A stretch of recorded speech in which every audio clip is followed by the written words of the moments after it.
এই যে আজকে একটা স্পেশাল রেসিপি করব।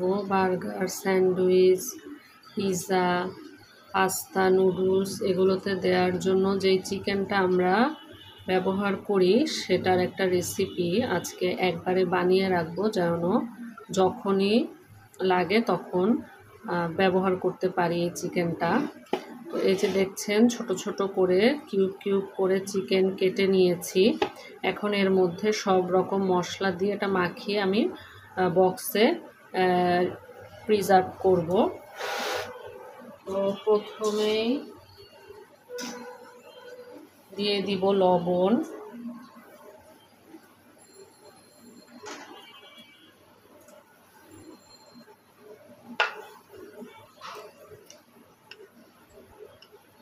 তারপরে দিব আদা বাটা,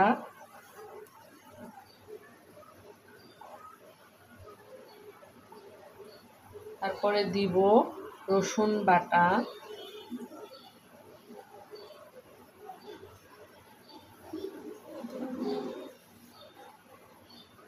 আসলে রসুন বাটাটা চিকেনে একটু বেশি যায়।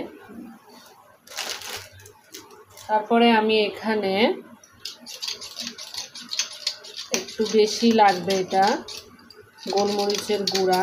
আমার কাছে কালো গোলমরিচের গুঁড়া ছিল, তবে আপনারা সাদা গোলমরিচের গুঁড়াটা ব্যবহার করবেন।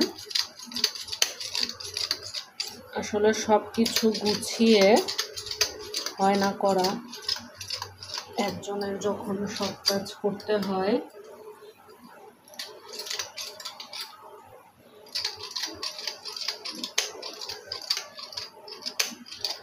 এই রেসিপিটা অনেক দরকারি একটা রেসিপি, যাদের ঘরে বাচ্চা আছে তাদের জন্য।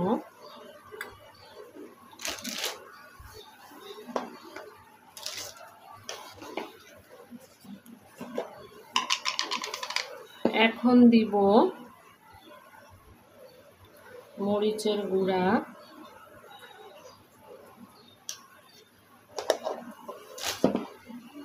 এই রেসিপিটায় কোনো হলুদের গুঁড়া যাবে না। এখন দিলাম জিরার গুঁড়া, এরপরে দিব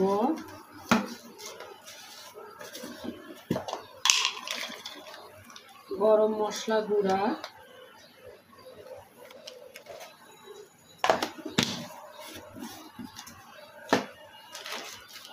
তারপরে দিব ধনিয়া গুঁড়া।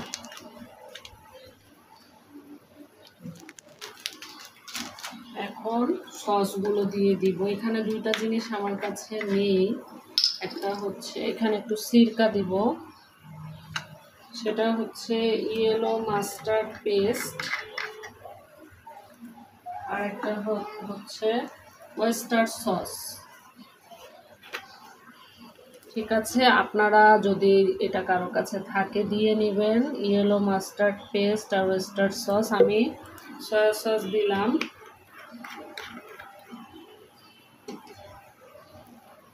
আর হচ্ছে চিলি সস দিয়ে দিব। চিলি সস আমার এইটুকি ছিল, আমি সবটুকি দিয়ে দিব, কারণ এটা আর খাবো না, এটা ফেলে দিব, শেষ খাওয়া। আর এরপরে একটু টমেটো সসও দিব। এখন আমি দেখাচ্ছি এটা সুন্দরভাবে এই যে মেখে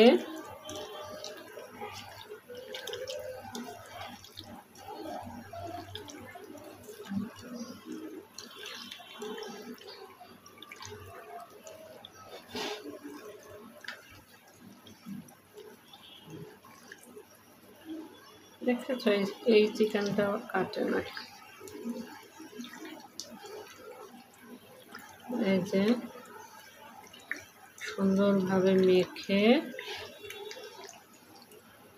একটা ছবি নিয়ে নিই।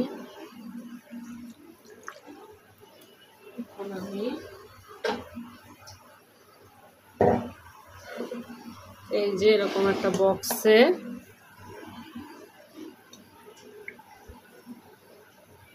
রেখে দিব। ব্যাস, এখন আমার যখনই লাগবে আমি নামিয়ে এটা যেমনভাবে দরকার তেমনভাবে রান্না করে নিব। ব্যাস, আজকে কিন্তু আমি সরাসরি ভয়েস দিচ্ছি, ভয়েস ওভার দিচ্ছি না, হয়তো বা ভয়েসটা একটু আস্তে আসতে পারে, কিছু করার নেই। আসলে যার যতটুকু সামর্থ্য তার ভিতরেই করতে হয়, সেরকমই আমারও। এই যে এটা এখন আমি এভাবে করে